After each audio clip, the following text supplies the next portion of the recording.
There were some mentions in tonight's news that it is actually possible the Senate might hold the vote on Trump's fate sometime tomorrow.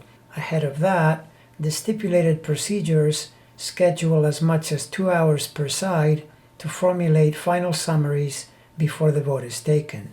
Since tomorrow is Saturday, I doubt they will start very early, so I'm thinking if a vote were to be held, it would be sometime in mid to late afternoon Washington time. If that happens, I would consider it distinctly perilous for the Orange Menace. Around 3 p.m., the moon conjoins Neptune and therefore activates the square that planet is making on Trump's moon, which if you are Trump, is the last place you want it to be.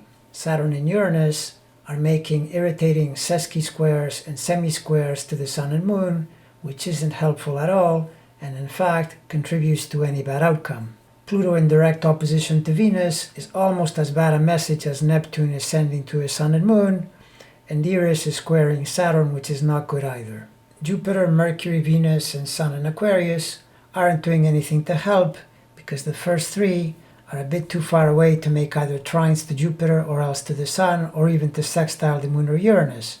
And the transiting Sun, if anything, is getting pretty close to the opposition to Mars, which also isn't good. I think all the Aquarius planets transiting through his seventh sign simply correlate with one of the meanings of the seventh, which is being involved in lawsuits or similar, which I think definitely fits an impeachment process. If the vote does happen, then one of two things can take place. Either he's acquitted or he is not.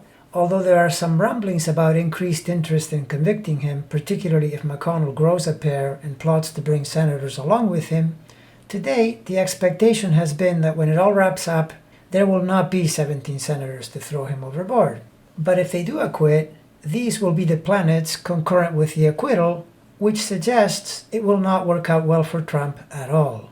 The planet positions suggest a rather terrible brand on his name and reputation that would finish him politically, even if acquitted. And finally, if it isn't going to be this option number one, then it has to be number two, which would mean he's going down.